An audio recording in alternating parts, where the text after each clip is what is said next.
Te damos la bienvenida a la Iglesia Bautista Emanuel de la ciudad de Chihuahua. Oramos para que Dios hable a tu corazón y renueve tu vida. Porque su ministerio como apóstol es un ministerio efectivo, no por lo que Pablo no hace, sino porque el Espíritu Santo ha hecho a través de él. En los primeros 3 versículos podemos ver la justificación de Pablo en su ministerio. Y dice así: ¿comenzamos otra vez a recomendarnos a nosotros mismos? ¿O tenemos necesidad, como algunos, de cartas de recomendación para vosotros o de recomendación de vosotros?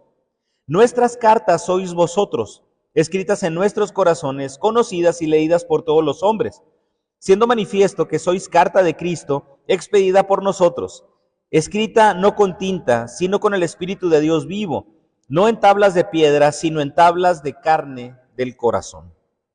Pablo comienza en esta porción con la defensa de su ministerio, pero nuevamente, no con lo que no hace. Yo soy ministro porque no he hecho esto, yo soy ministro porque no he hecho lo otro, yo soy ministro porque no he hecho nada que desacredite el ministerio. Bueno, pregunta, Pablo, ¿qué has hecho? Dista mucho el no hacer al sí hacer. No somos creyentes porque no hacemos, somos creyentes porque el Espíritu Santo produce en nosotros y nos lleva y nos conduce a hacer. En el versículo anterior, cuando termina el capítulo 2, vemos que la justificación de Pablo es la sinceridad con la que predicó la palabra. Y dice, con una conciencia limpia. Prediqué sinceramente, con conciencia limpia y todavía sin falsificar la palabra. Lo cual, hermanos, los dos son elementos indispensables en la predicación. Predicar con conciencia limpia, es decir, sin intenciones ocultas detrás de, pero también a su vez predicar la palabra sin falsedad. Claramente, uno puede pensar si un predicador con una conciencia limpia y con sinceridad de corazón delante de Dios va a falsificar la palabra. Pero aquí es donde le puedo decir que puede tener una conciencia limpia, puede, siendo sincero, pero también habría que preguntar ¿qué si falta la preparación? Porque Pablo le dice a Timoteo que el ministro no sea un neófito, no sea una persona que recientemente está empezando, sino que sea una persona que incluso conozca. Es importante saber que incluso cuando alguien está siendo sincero, hay una sinceridad de corazón, hay una buena conciencia, hay una intención de que va a orar. Hermano, Dios nos va a llevar a prepararnos. Va a haber una inquietud de prepararnos.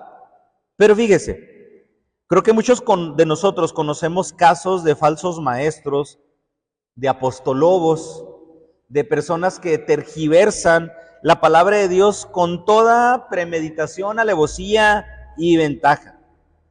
Abusadores espirituales que controlan la grey, adulterando la palabra de Dios. Conocemos personas de las que utilizan la palabra, que utilizan el evangelio para enriquecerse a ellos mismos.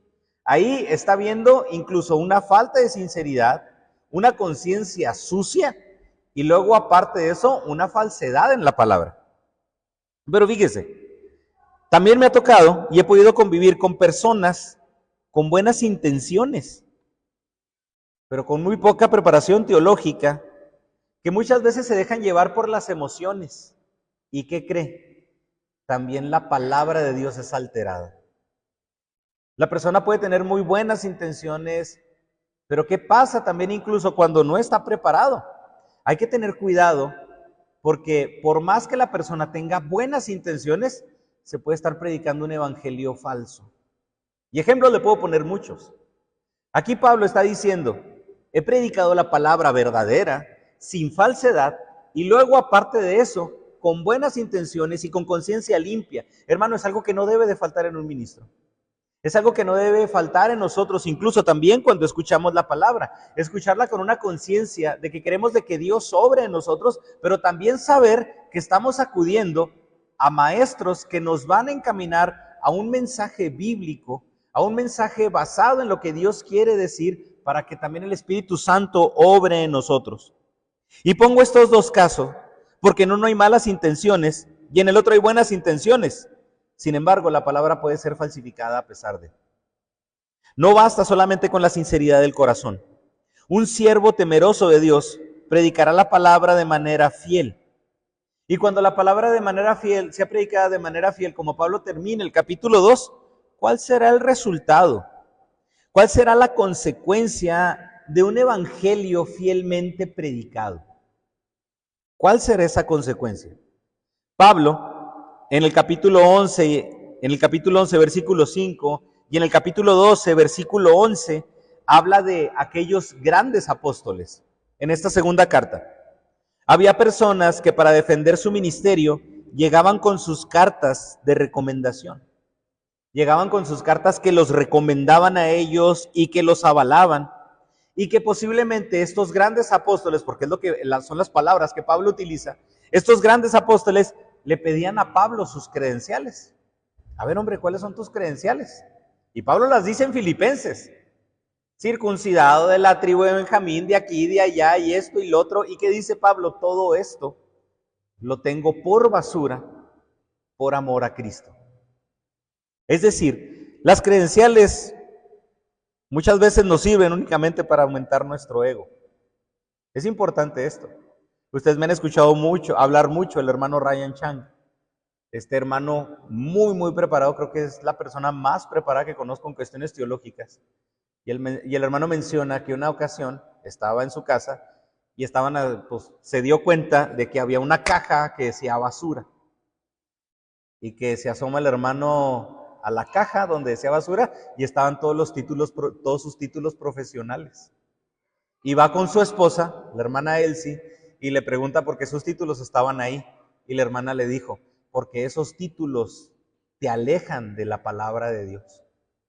Dice, por tu título de doctorado, por tu título de maestro, por tu título de tal, tú a veces no puedes escuchar una predicación de cualquier persona con menos preparación que tú. Y es muy difícil que encuentres una persona con menos preparación que tú. Así que esos títulos te están estorbando de recibir la voz de Dios de cualquier persona. La hermana nomás los puso en la caja para eso. Y aquí el punto de Pablo es de que él no está hablando de sus credenciales o lo que nos puede acreditar a nosotros delante de la gente. Por eso este capítulo en el versículo 1 comienza con preguntas, porque no tenía la menor intención de entrar en una competencia con aquellos grandes apóstoles, con engañadores o incluso con falsos maestros. Pablo y la iglesia en Corinto sabían que incluso Pablo no tenía la necesidad de presentar ninguna carta, alguien que justificara el ministerio. No. ¿Qué dice Pablo? ¿Comenzamos otra vez a recomendarnos a nosotros mismos? ¿Qué dice Pablo? Llegué con ustedes y me empecé a recomendar y empecé a hablar de mí. O tenemos necesidad como de algunos de cartas de recomendación para vosotros o de recomendación de vosotros.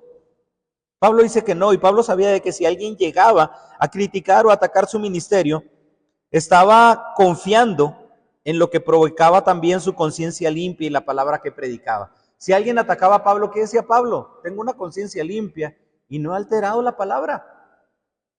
Me atacarán por ellos, o porque a lo mejor envidian algo que el evangelio ha provocado. La evidencia que acreditaba Pablo como apóstol no era ningún tipo de documento escrito en piedra o en papel, sino era un documento mucho más allá. Era la misma vida de los hermanos en Corinto. No hay mejor evidencia para sustentar un ministerio que la vida, el testimonio de la gracia redentora escrita en la mente y en el corazón de las personas. Aquí Pablo por eso está diciendo a los hermanos en Corintio, nuestras cartas sois vosotros, escritas en su corazón, conocidas y leídas por todos los hombres. Esa era la evidencia de Pablo. Podemos ver la primera carta a los Corintios, podemos ver la segunda carta a los Corintios, y hermano, hay evidencia de una transformación. La transformación en la vida de los corintios por medio del evangelio era suficiente evidencia. Esa era la evidencia que Pablo podía decir, soy apóstol de Cristo y me dedico a predicar el evangelio y mi carta son ustedes porque la predicación del evangelio ha traído fruto. Es decir, Pablo había escrito el Evangelio en el corazón de los hermanos en Corintio. Y ese Evangelio escrito estaba produciendo efecto en la vida de los mismos hermanos. Aunque los corintios podían tropezar o fracasar en la práctica de la palabra, como incluso nosotros en la actualidad, era evidente que ellos nunca volverían a ser lo que habían sido antes. Y ese precisamente es el tema de esta segunda carta. Ustedes ya son nuevas criaturas.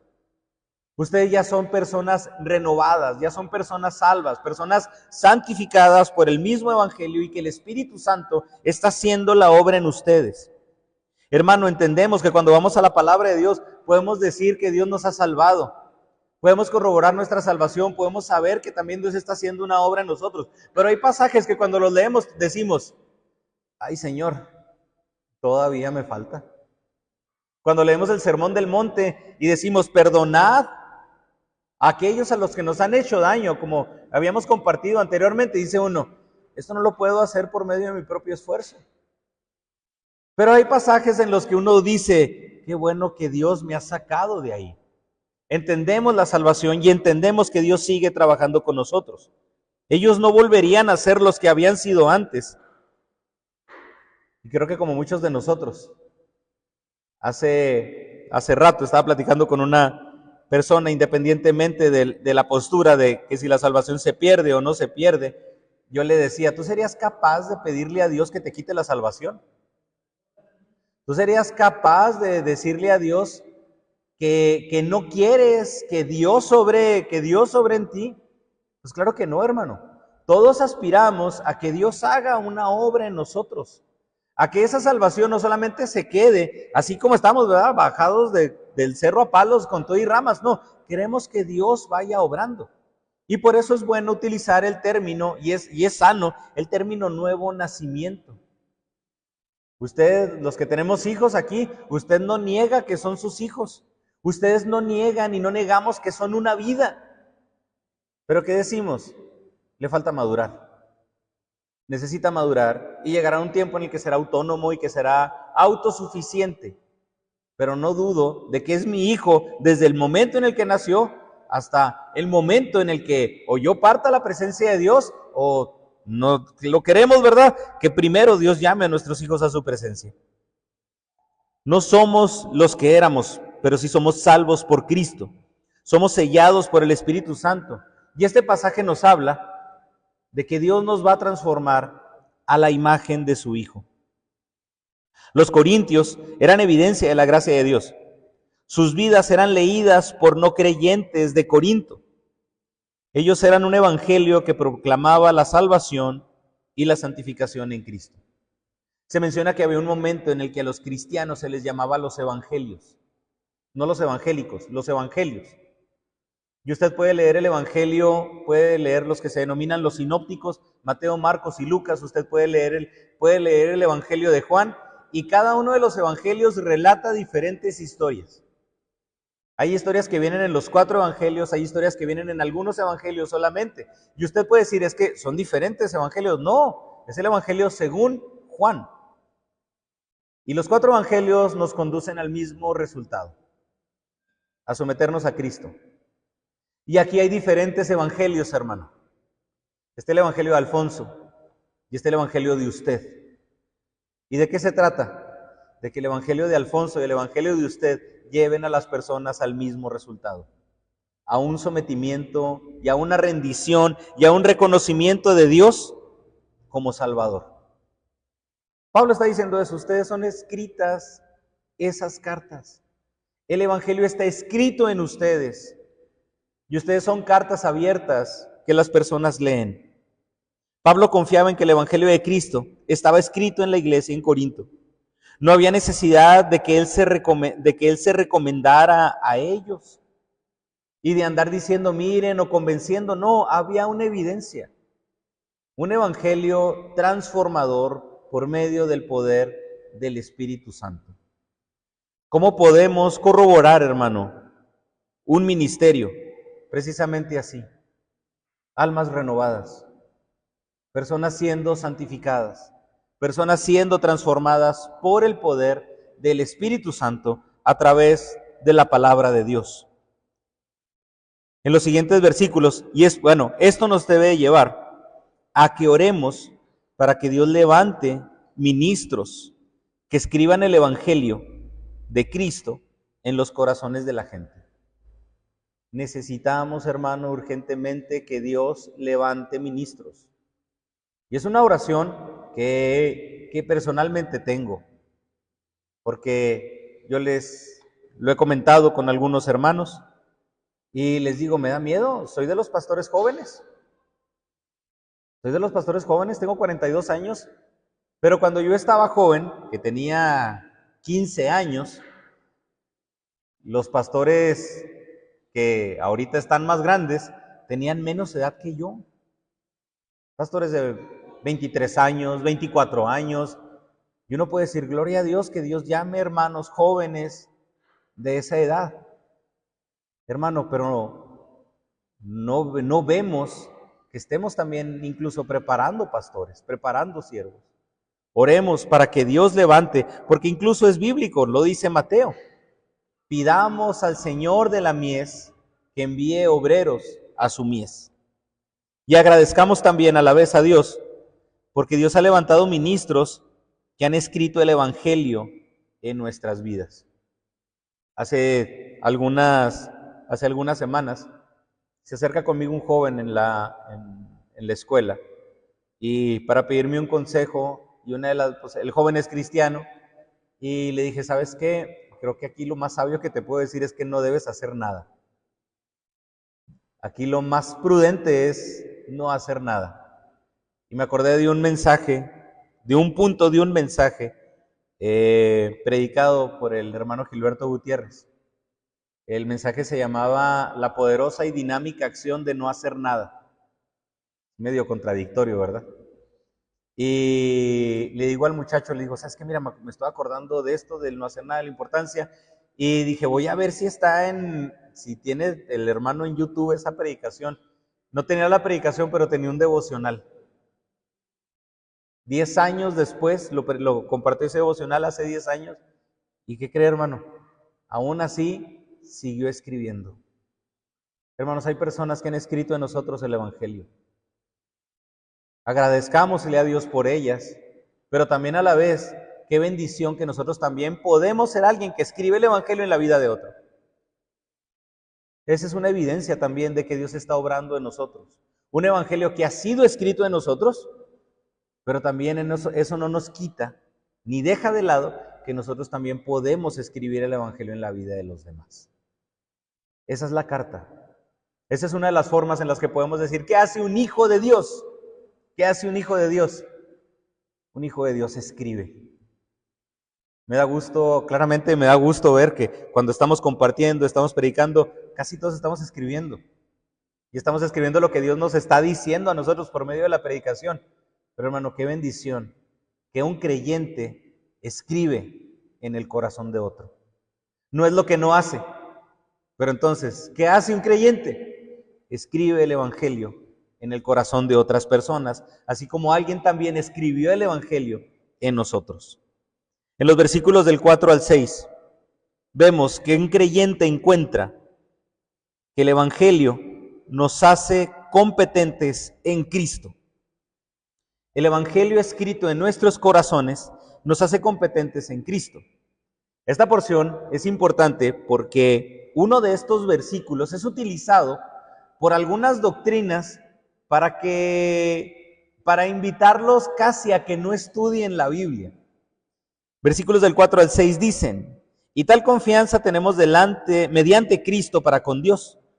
No es que seamos competentes por nosotros mismos para pensar algo como de nosotros mismos, sino que nuestra competencia proviene de Dios, el cual asimismo nos hizo ministros competentes de un nuevo pacto, no de la letra, sino del Espíritu.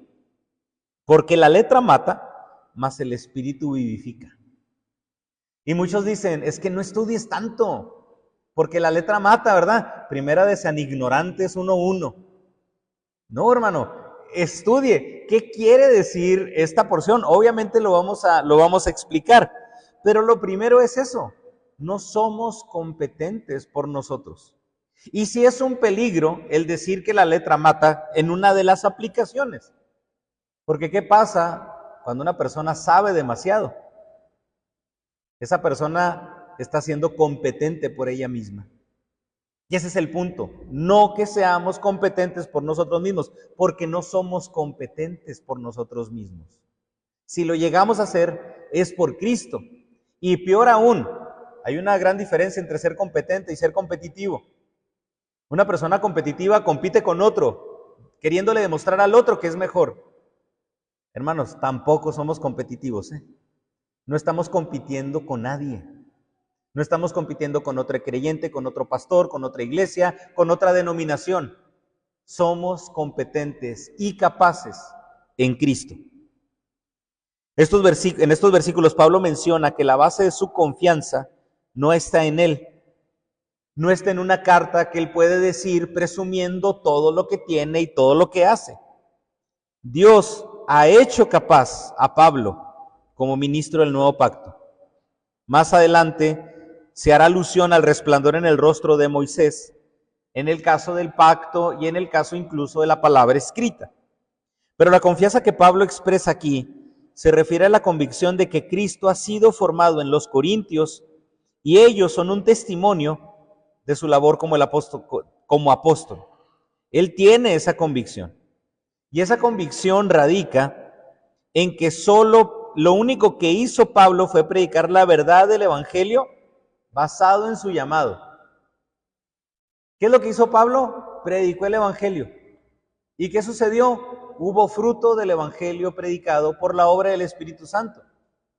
Pablo hizo únicamente la grandiosa acción de únicamente hacer lo que le compete. Ustedes me han escuchado decir la historia de una persona, de una mamá que llevó a su niño a un recital de piano, porque el niño estaba aprendiendo a tocar piano. Y mencionan que antes de empezar la función, el niño se perdió. Y la mamá, queriéndolo buscar, obviamente, imagínense, se nos pierde nuestro hijo en un lugar donde hay mucha gente, qué miedo. Se acerca a los guardias, empiezan a buscar al niño y llega un momento en el que a los guardias le dicen, ¿saben qué? ¿Sabe qué, señora? Siéntese, por favor, nosotros vamos a buscar a su hijo. Ya las puertas están cerradas, pero por favor, únicamente trate de conservar la calma porque ya va a empezar el recital. Y mencionan que cuando se abre el telón y se prenden las luces enfocando en el piano, ahí estaba el hijo de la señora tocando el piano. Y que cuando estaba empezando, el niño estaba tocando una canción con un dedo que el niño estaba aprendiendo. Y que en ese momento el pianista no se detiene, sino que al contrario, pues obviamente todo el mundo esperaba ver al pianista, no al niño, y que llegue el pianista y le dice al niño, sigue tocando. Entonces el niño empieza a adornar, el pianista empieza a adornar la canción del niño. Y el niño nomás con su dedito y el pianista adornando perfectamente la música. Y le dice, sigue tocando, y lo anima a que siguiera tocando. Hasta que ya llega el momento que el pianista le dice una vuelta más, 4 compases, me imagino que súper simples, se acaba la canción y él le dice, cierra y toca fuerte. Que cuando el niño termina de tocar y este pianista termina de adornar la canción, todo el mundo aplaude. Menos la mamá se me hace. Ya al borde del colapso, la pobre señora. El pianista agarra al niño, lo levanta en brazos y todo el mundo aplaudiendo. Y el pianista termina el relato, la historia, en que el pianista le devuelve al niño y a su mamá. Y no puedo evitar, hermano, cuando hablamos de nuestros deberes cristianos, que nosotros somos ese niño tocando. No somos competentes por nosotros mismos. ¿Qué hacemos, hermano? Tocamos una canción que todo mundo puede tocar. Pero somos llamados porque Dios quiere que nosotros la toquemos. Y si hay algún aplauso, y si hay alguna gloria, que es de lo que el pasaje nos va a hablar, la gloria no es para el niño que tocó ese insignificante sonsonete, sino del pianista, que es el que produce el efecto de la palabra predicada. No somos competentes por nosotros mismos, hermano. De hecho, lo que podemos hacer lo puede hacer cualquiera, pero Dios quiere que lo hagamos nosotros. Y Él es el que va a producir ese fruto. Por eso la convicción de Pablo radica en que él hizo lo que tenía que hacer, predicó la palabra basada en su llamado. El hermano Charles Hodge, en su libro llamado El Estandarte de la Verdad, que es un comentario a los Corintios, el hermano dice: es fácil determinar si esta confianza es una autoinflación o la fuerza de Dios en el alma. Si es una autoinflación, tiene sus acompañantes naturales de orgullo, arrogancia, indiferencia y desprecio por otros. Pero si es lo segundo, si es la fuerza de Dios en el alma, va acompañado por un autoaborrecimiento, por mansedumbre, por paciencia, por disposición para ser el menor y el más bajo, y por todas las otras gracias del Espíritu Santo. Sabemos, hermano, que no somos competentes por nosotros mismos. Incluso, hermano, muchos de nosotros sabemos y decimos: Señor, ¿por qué me llamaste? Si no hay nada glorioso que yo pueda tener para que tú me hayas llamado. Es donde podemos experimentar, hermano, y reconocer que el llamado no depende de nuestras habilidades ni de nosotros mismos, pero sí de nuestra necesidad de salvación y santificación. La confianza de Pablo fue mediante Cristo. No era una confianza humana ni egoísta, sino era el ejercicio de su ministerio con un descanso en Dios. Claramente el ministerio demanda preparación, pero la suficiencia es únicamente de Cristo. Es un error pensar que la experiencia y la capacitación son lo suficientemente fuertes para sostener el ministerio. No, hermano, el ministerio no es sostenido por nuestra capacitación. ¿Es importante capacitarte? Sí. ¿Es importante aprender? Sí, reconociendo que el ministerio lo sostiene Cristo. El Espíritu Santo es quien nos hace competentes, pero también quien nos hace suficientes para realizar el ministerio. No hay un ministerio sin intimidad con Dios. Toda intimidad con Dios, o la intimidad con Dios, precede a todo ministerio y a todo trabajo. En el versículo 5, Pablo resalta la comprensión y el dominio y los recursos de su ministerio. No tiene una razón personal para jactarse y ni mucho menos para considerarse competente. En el capítulo 2, versículo 16, después de que Pablo habla sobre el olor a muerte y sobre el olor a vida, resaltando el desfile triunfal, Pablo hace una pregunta: ¿quién es suficiente? ¿Quién es suficiente?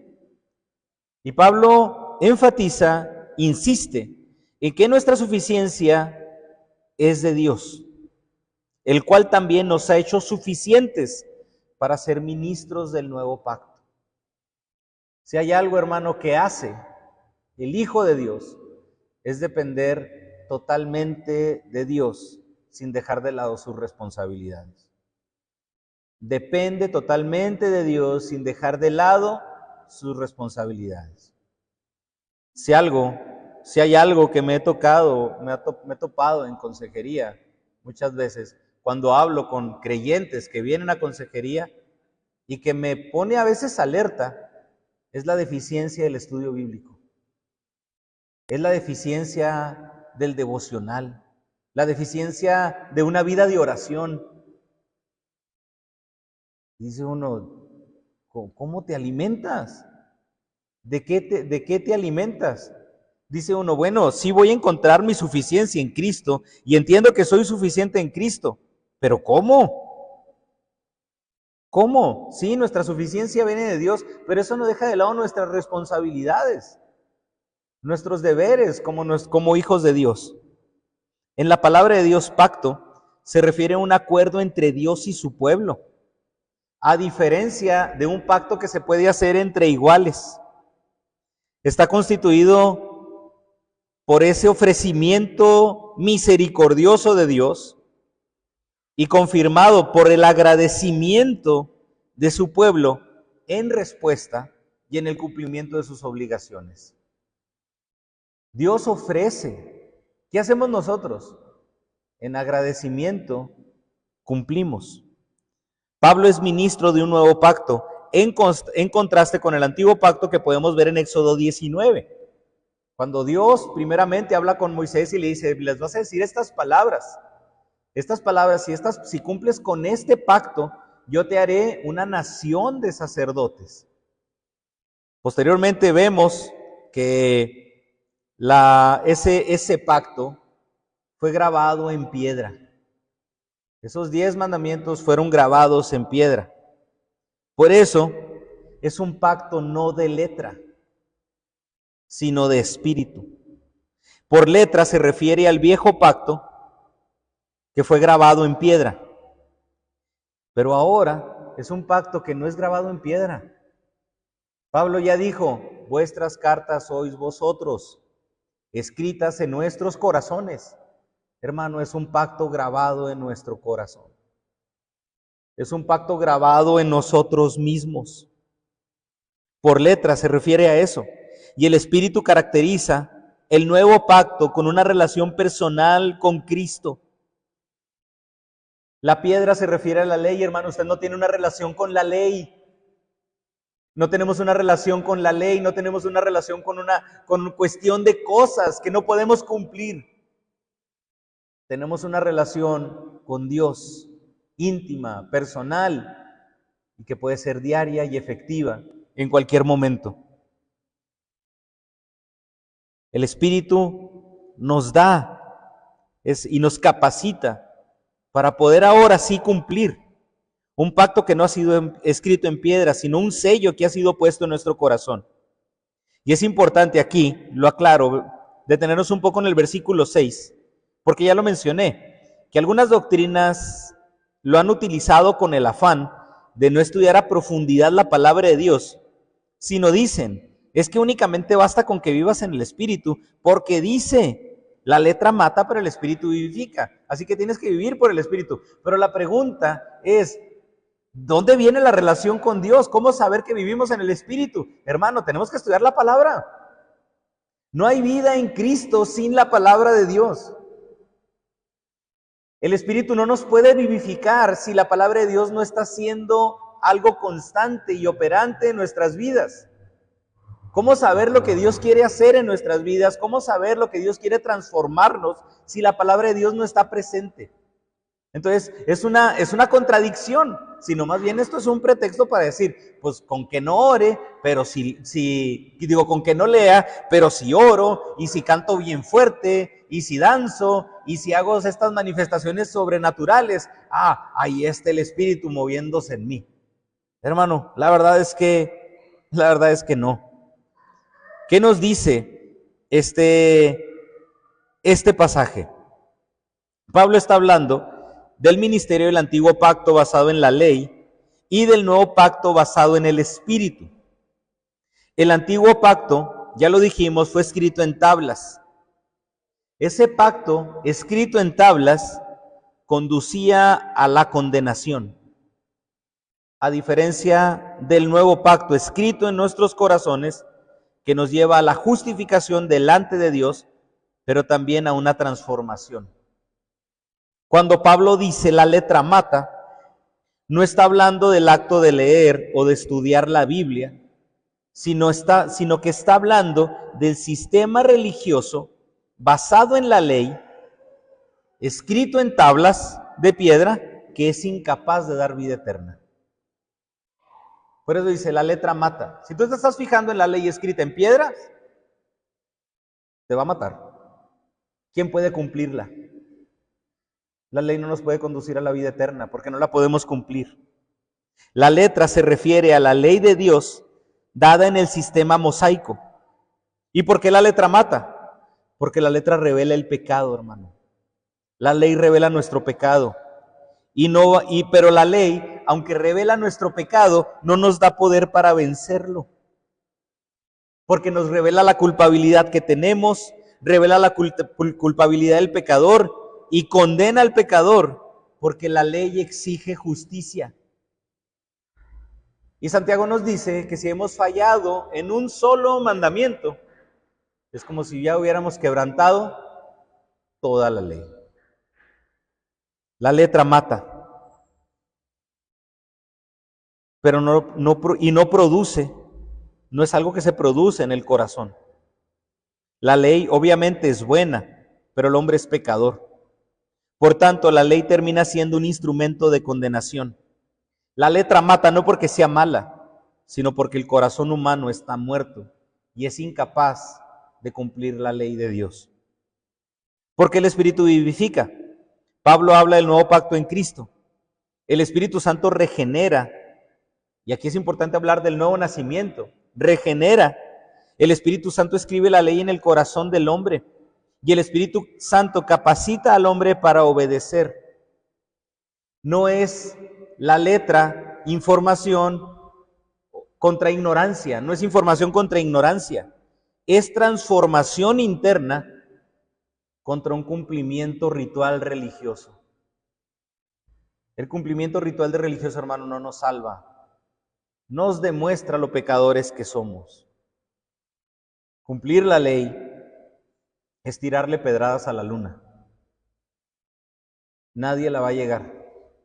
Unos la van a llegar más lejos, pero nadie la va a llegar. Eso produce la ley. Nadie va a llegar a cumplir el objetivo. A lo mejor algunos apantallan más que otros, pero nadie va a cumplir el objetivo. Es la importancia de descansar en el Espíritu. Si la letra mata, significaría que estudiar la Biblia es malo. Entonces Pablo se estaría contradiciendo porque el Evangelio fue escrito en los corazones. ¿Cuál Evangelio? La misma palabra. Anularía el mandato de enseñar, de escudriñar y de perseverar en la doctrina. Cuando cuando este pasaje menciona que la letra mata, no se está refiriendo a que no estudiemos la Biblia. Se está refiriendo a que la ley es incapaz de salvarnos. El problema no es la escritura. El problema es un corazón no regenerado que la usa incorrectamente. Pablo no está diciendo que estudiar la Biblia mata, sino que una relación con Dios basada en reglas externas sin el Espíritu Santo va a producir condenación. Pero cuando el Espíritu Santo aplica el Evangelio al corazón, produce vida verdadera. Necesitamos la palabra, porque es el medio que Dios usa. El Espíritu Santo es quien da vida y transforma. Y necesitamos que el Evangelio siga siendo escrito en nosotros para que cada vez mi yo siga siendo clavado. Para que cada vez mi yo siga siendo menos operante. Y el que viva sea Cristo. Viva en nosotros e incluso Él viva por nosotros. En esta semana estaba poniendo un ejercicio en una de las clases y tenía que ver precisamente con decisiones. Y muchos de los jóvenes decían, es que mejor decide tú por mí. Profe, decida por mí. Y me ponía a reflexionar. A veces qué cómodo es que alguien decida por nosotros, ¿verdad? A veces es muy cómodo no tener la responsabilidad de nosotros decidir todo. Hermano, ese es el objetivo de clavar el yo en la cruz. Qué suave sería llegar a ese punto de poder decir, Dios es el que decide y está decidiendo por mí. Pero no lo vamos a poder hacer mientras mi ego, mientras mi yo no mengüe, no disminuya, no esté clavado. Los versículos del 7 al 11. Vemos el ministerio del Espíritu en nuestras vidas. ¿Qué hace el Espíritu Santo en nuestras vidas? Recuerde, en contra de él, no hacer. ¿Qué hace? Y si el ministerio de muerte grabado con letras en piedras fue con gloria, tanto que los hijos de Israel no pudieron fijar la vista en el rostro de Moisés a causa de la gloria de su rostro, la cual había de perecer, ¿Cómo no será más bien con gloria el ministerio del Espíritu? Porque si el ministerio de condenación fue con gloria, mucho más abundará en gloria el ministerio de justificación, porque aún lo que fue glorioso no es glorioso en este respecto, en comparación con la gloria más eminente. Porque si lo que perece tuvo gloria, mucho más glorioso será lo que permanece. Un ministerio que uno diría no está vigente, no, Dios permite la ley por algo. Pero aquí pone el ejemplo del resplandor del rostro de Moisés. Pero aquí es fundamental de que la obra de Dios no puede realizarse, incluso la obra de Dios no la podemos entender sin la labor del Espíritu Santo. La ley solo podía conducir a la muerte, y el Espíritu Santo es el único que puede grabar el Evangelio de Dios en el corazón del hombre. Y eso, por medio del Espíritu Santo, viene esa capacidad para que el creyente pueda cumplir su palabra. No podemos cumplir la palabra de Dios sin la intervención del Espíritu Santo. Es muchas veces el peligro cuando estudiamos los Salmos y cuando estudiamos Proverbios, de que le decimos a la gente, es que debes dejar de ser perezoso, es que debes dejar de ser necio. Pues es que si fuera por mí, pues qué padre, pero no es por mí. Incluso libros como Salmos, libros como Proverbios, no son tratados humanistas para yo dejar de hacer lo malo. Igual, son libros para refugiarnos en el carácter de Dios.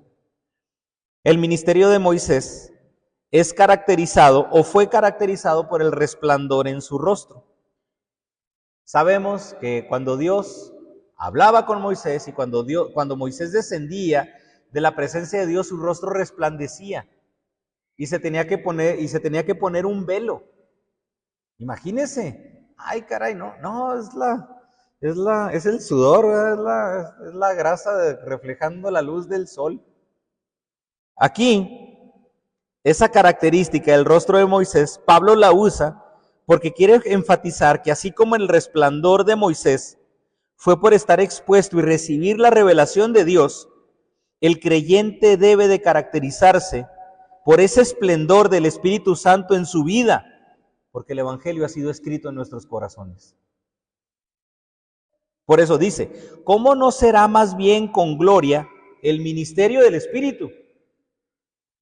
Si Moisés estuvo con Dios y se le notó, estaba en su rostro, ¿cómo no será más bien con gloria el ministerio del Espíritu? Hay Dios, es Dios glorificándose en el creyente.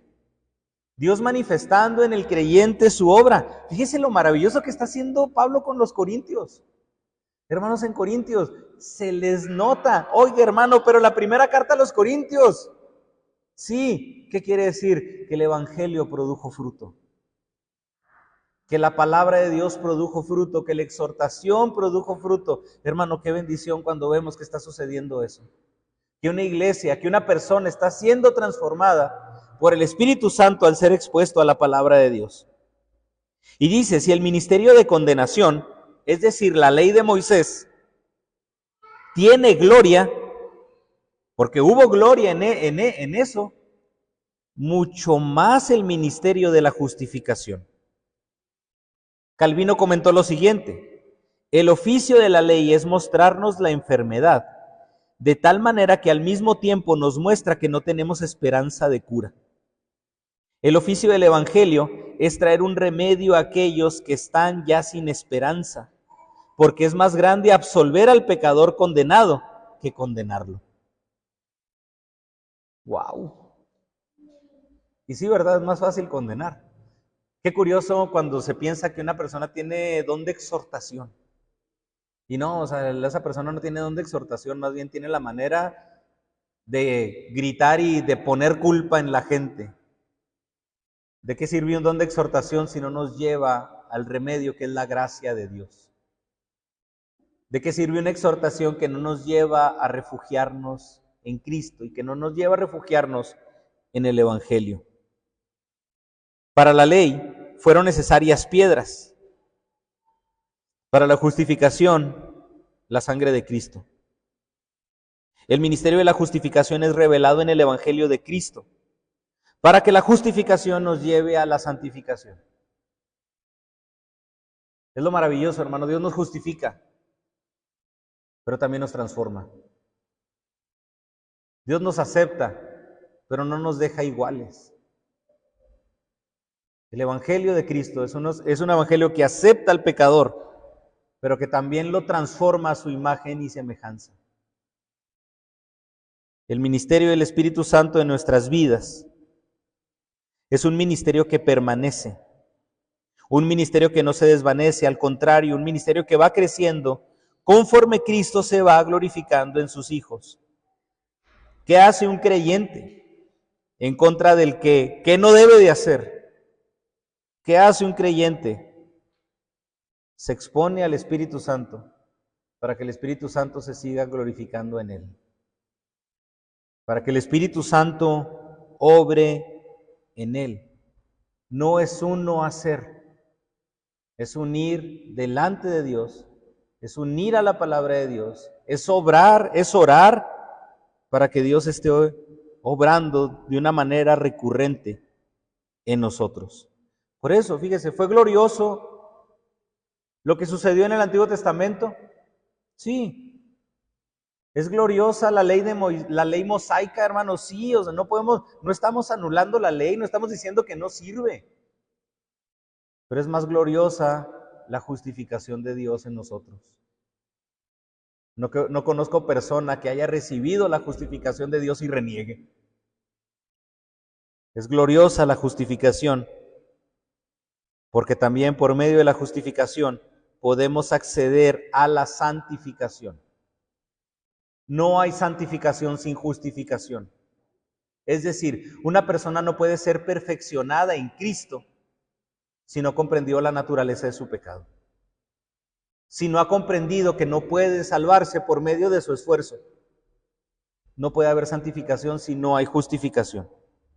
Y por último, en los versículos del 12 al 18, el ministerio del Espíritu Santo es hacernos a la imagen de Cristo. El objetivo del Espíritu Santo es hacernos a la imagen de Cristo. Vemos la promesa del Espíritu Santo en el Evangelio de Juan. ¿Para qué va a venir el Consolador? Para hacernos a la imagen de Cristo. Así que, teniendo tal esperanza, usamos de mucha franqueza, y no como Moisés, que ponía un velo sobre su rostro, para que los hijos de Israel no fijaran la vista en él, en el fin de aquello que había de ser abolido. Pero el entendimiento de ellos se embotó, porque hasta el día de hoy, cuando leen el antiguo pacto, les queda el mismo velo no descubierto, el cual por Cristo es quitado. Y aún hasta el día de hoy, cuando se lee a Moisés, el velo está puesto sobre el corazón de ellos. Pero cuando se conviertan al Señor, el velo se quitará. Porque el Señor es el Espíritu, y donde está el Espíritu del Señor, allí hay libertad. Por tanto, nosotros todos, mirando a cara descubierta, como en un espejo, la gloria del Señor, somos transformados de gloria en gloria en la misma imagen como por el Espíritu del Señor. Somos transformados. Hermanos, esto es bien tremendo. El ministerio del Espíritu Santo es producir a Cristo en nosotros. Dios quiere producirse a Él, producirse Él mismo en nosotros. No hay lugar para dos tronos en el corazón del hombre, hermano. O reina Alfonso, o reina Cristo. Y esa es una lucha constante. O reino yo, o reina Cristo. El ministerio del Espíritu Santo nos capacita para contemplar la gloria del Señor,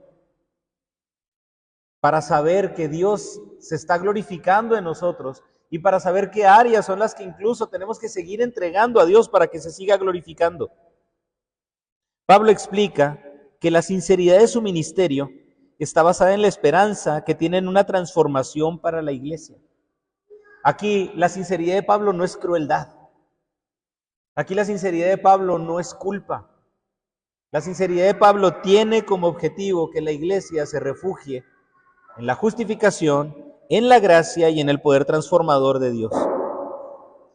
Y vuelve a tomar el contraste entre su ministerio y el de Moisés, que, como ya lo dijimos, el ministerio de Moisés se caracterizaba por el cubrir su rostro. Pero ¿qué sucede? Y había un momento en el que ese brillo se desvanecía. Va. ¿Y dónde quedó? Oye, Moisés, pues otra vez lánzate allá al cerro, ¿no? Lánzate al monte, quedar cuando Dios te habla ya. Oye, ya te quitaste, ya no me acordaba cómo eras, Moisés, ya te quitaste el velo. Se desvanecía, incluso dice para no asustar a los israelitas. Y Pablo nos explica que esto es totalmente lo opuesto. Pablo no usa un velo, sino la verdad de un mensaje. No podemos ser transformados si el mensaje no está siendo predicado de manera verdadera. Y verdadera me refiero a no una intención limpia, sino me refiero a todo el mensaje completo. Necesitamos predicarnos el Evangelio todos los días, hermano. Necesitamos que el poder del Evangelio y el Espíritu Santo todos los días nos transforme. Todos los días. No un velo, esa verdad. Un Evangelio, una verdad no de condenación y muerte, sino una verdad de gracia, misericordia y vida para contemplar a Dios de una manera completa y de una manera total. Pablo se refiere a la ceguera espiritual de Israel. Qué triste, ¿no? Porque lo dice. Hasta el día de hoy, cuando leen el Antiguo Pacto, les queda ese mismo velo no descubierto.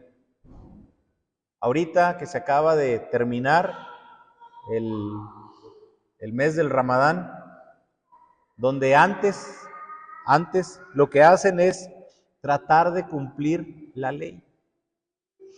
Ayunan. Algunos ni tragan saliva para no pasar nada. Y lo curioso, esto me lo dijo una persona que está allá, que incluso es el mes donde hay más problemas, porque ni siquiera duermen tampoco, en su afán de cumplir la ley. Con sueño, con hambre, no, los problemas están a todas horas. Qué curioso que un mes que debe de traer paz se convierta en el mes más conflictivo. Qué curioso que el saludo allá en el oriente es Salam Aleikum, que quiere decir la paz sea contigo, y lo que menos tienen es paz. Qué triste ver que conocen la ley, pero esa ley los ha llevado a tener un velo. No pueden ver más allá. Dice, esa ley del antiguo pacto les queda ese mismo velo no descubierto. Un velo que únicamente por medio de Cristo puede ser quitado. Únicamente Cristo quita ese velo. Pablo se refiere a esta ceguera espiritual. El recibir el mensaje de Moisés debería de haber preparado el camino para Cristo, pero pasa lo contrario, el velo permanece, porque no están volviéndose a Cristo. Dice, pero cuando se conviertan al Señor, el velo se quitará. Eso lo dice el versículo 16. Y podrán ver totalmente a Cristo. El Dios del Antiguo Testamento se ha revelado en Cristo.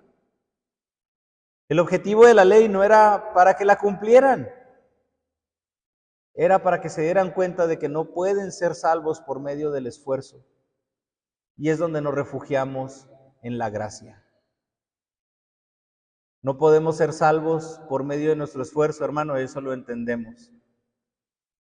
Pero algo que batallamos para entender los creyentes es que también, así como no podemos ser salvos por medio de nuestro esfuerzo, hermano, tampoco podemos ser transformados por medio de nuestro esfuerzo.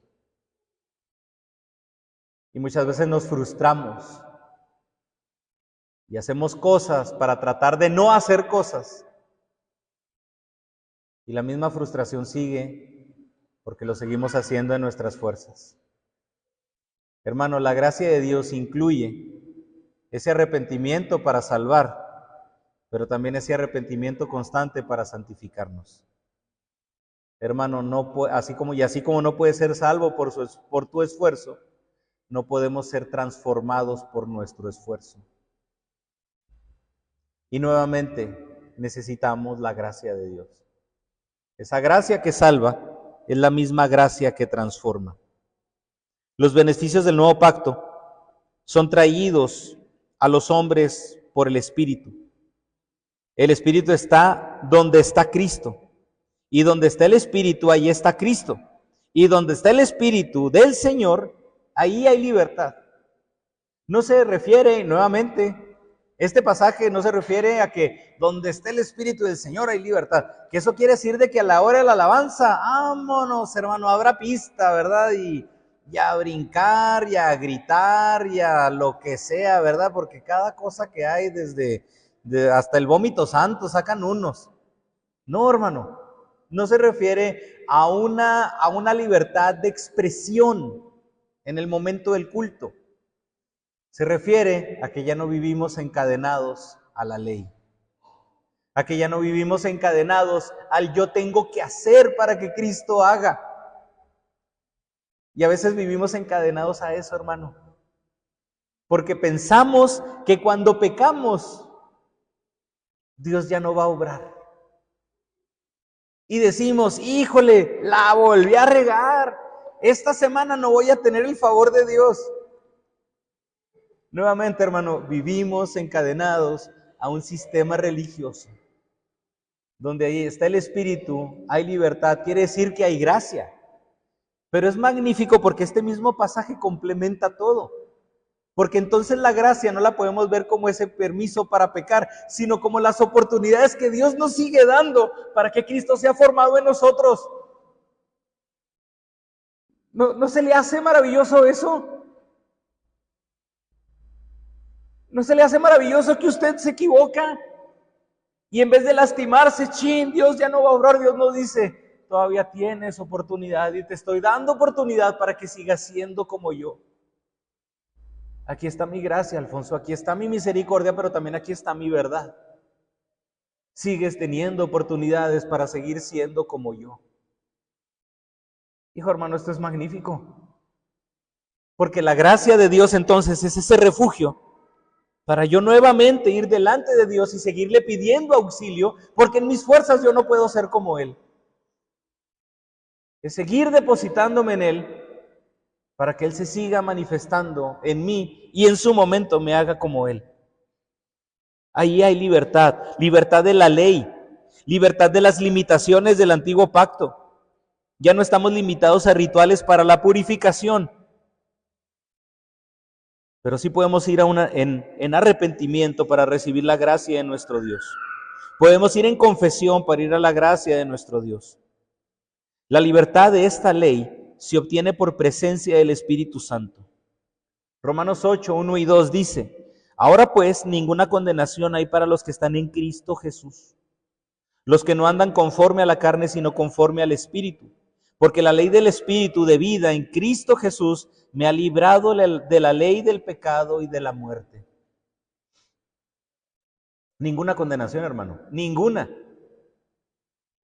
Pero entonces, ¿para qué está la gracia y para qué está la ley? La ley sigue estando para que siga siendo ese espejo en el que usted puede decir, todavía me falta. Todavía necesito de Dios. El cierre de Corintios es magnífico, porque es cuando Pablo dice, bástate en mi gracia, porque es en mi poder donde tu debilidad es perfeccionada. Tenemos que ir a la gracia de Dios, hermano. La gracia de Dios no anula la ley, sino que ahora la ley junto con la gracia son los recursos que Dios nos da para saber que todavía nos falta mucho para ser conforme a la imagen de Dios. Pero esta vida en Cristo, donde ya no hay condenación, es esa oportunidad que Dios nos sigue dando para ser como Él.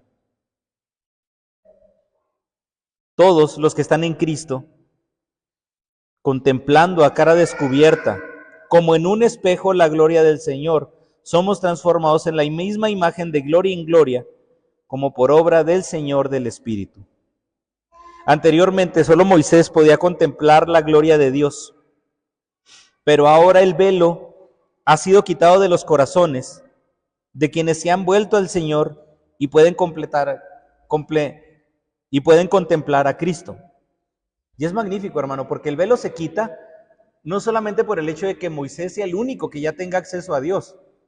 Aquí no está hablando, obviamente, del velo que separaba el lugar santo del lugar santísimo.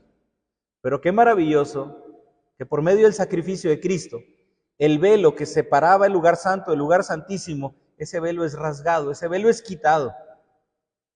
Lo que quiere decir de que ahora todos tenemos ese acceso libre a Dios. Y lo tenemos por medio del Espíritu Santo. Hermano, todo lugar, a toda hora, es un lugar donde podemos ser transformados a la imagen de Dios por medio de su Espíritu. El velo ha sido quitado de los corazones y ahora ya todos podemos contemplar a Cristo. Los hijos de Dios podemos contemplar a Cristo. Ahora nuestras vidas están en un continuo proceso de ser transformados en la misma imagen de Dios. Y así como un espejo puede revelar rasgos físicos, la constante visión o el constante contemplamiento de Cristo revela todavía en nosotros las cosas que tienen que ser corregidas. ¿Quién de aquí, al ponerse de frente a la imagen de Dios, dice, ya estoy completo? Nadie, hermano. Pero lo maravilloso es que no es una presencia que condena. Cuando habla el Salmo 139, de que, oye, que Señor, has conocido mi levantarme, al acostarme, nada de lo que tengo te es oculto. Ese salmo nos expresa de que la presencia de Dios está con nosotros en todos lados. Pero hermano, al hablar y al saber que no es una presencia que condena, ¿cómo termina el salmo? Examíname, oh Dios, y conoce mi corazón. Dice, muéstrase ahí en mí en ese camino de perversidad, pero termina diciendo, guíame por el camino eterno. El creyente tiene esa relación con el Espíritu Santo, no para ser condenado cada vez que falle, porque ya no hay ninguna condenación para los que están en Cristo Jesús. El creyente que camina con el Espíritu Santo camina para ser guiado por Él. Camina para ser corregido por Él. Camina para ser conforme a Él. Hermano, esto nos hace ver incluso a Dios de una manera diferente. Esa constante visión de Cristo que revela nuestras fallas nos inspira incluso a ser corregidos por Dios. Es una transformación que resulta en la semejanza de Cristo, semejanza que no terminará hasta que nosotros podamos ver a Dios cara a cara. Hasta ese momento, la esperanza del creyente no es confiar en las cosas que Dios puede cambiar por medio de nuestra oración. Confío en Dios porque Dios me resuelve todas mis oraciones. No, hermano. Qué maravilloso decir que puedo confiar en Dios porque me está haciendo semejante a Cristo. Qué hermoso es decir, o llegar al punto de decir, voy a ser semejante a Él. Ahorita me falta y mi carne me lo impide, pero la gracia de Dios me permite que Dios siga siendo accesible a mí, que Dios siga caminando junto conmigo, pero también que me siga transformando. Es un nuevo pacto del cual nos habla Pablo. No es, y lo aclaro, no es un Dios de pactos, que se dice que hay una canción entre los mismos creyentes que dice Dios de pactos, que cumples tus promesas, no, hermano. Es el Dios del pacto. Es el Dios del nuevo pacto. Un pacto que no solamente lleva al creyente a una crisis de arrepentimiento. Es un pacto donde hay arrepentimiento. Es un pacto donde hay perdón de pecados, donde hay purificación del corazón y donde hay una santificación continua. Proceso que terminará cuando seamos transformados a la imagen de Dios. Porque también nos dice Pablo en Filipenses, el que comenzó la nueva obra en nosotros, la perfeccionará hasta el día de Jesucristo. ¿Qué hace un creyente? Nuevamente, ¿qué hace un ministro? Camina con Cristo. Se alimenta de Cristo para ser transformado a su imagen, para ser transformado conforme Él es. Y esto es una obra, hermano, que no va a descansar. Y no tenemos por qué descansar hasta que Cristo venga por nosotros y nos llame a su presencia. ¿Qué hacemos, hermano? Caminamos con Cristo y reflejamos el Evangelio que Cristo ha escrito en nuestros corazones. Y caminamos con Él para que ese Evangelio sea un Evangelio que también los demás puedan leer, pero que también a su vez a nosotros mismos nos siga perfeccionando y nos siga santificando conforme a su imagen y a su semejanza. Padre Santo, gracias, Señor, por tu palabra. Gracias, Señor, porque es una esperanza, Señor, muy reconfortante, que tú a tus hijos los quieres transformar y hacerlos como tú, Señor. Creo que todos nosotros en ese momento de reconocer esa verdad, obviamente decimos cómo, cuándo. Y también podemos decir, es imposible. Y si es imposible en nuestras fuerzas, Padre. Pero tú eres el que nos transforma, Señor. Tú eres el que nos renueva. Tú eres el que nos santifica. Sino obviamente, Señor, dejar nuestras responsabilidades de lado. Nuestra intención de ir a tu palabra, de orar, de arrepentirnos. Al reconocer todo esto, Señor, no podemos hacer nada, Señor, más que agradecer. Porque si no es nuestro esfuerzo, si no es nuestra dependencia, nada, Señor. Únicamente podemos decir, gracias, Padre, porque en medio de mi imperfección, en medio de mi orgullo, tú sigues caminando con nosotros. Sigues ahí, Señor, caminando con nosotros, enseñando, siendo compasivo con nosotros, Señor, estando presente para ese oportuno socorro. Gracias, Señor, por tu gran misericordia, por tu gracia, pero también por tu palabra de verdad. Gracias, Señor, por eso. Gracias porque podemos refugiarnos en ti. Y gracias, Señor, porque sabemos que poco a poco irás completando esa obra en nosotros.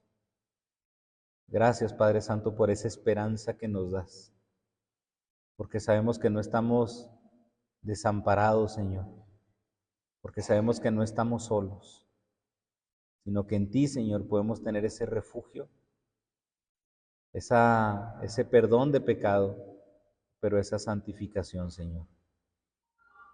Queremos que vengas, pero mientras vienes, Señor, santifícanos y haznos conforme a ti. En tu nombre oramos, Padre Santo, y agradecemos este aliento que nos das por medio de tu palabra, Señor. Gracias, Padre Santo. En ese nombre precioso, misericordioso, de tu amado Hijo Cristo Jesús oramos.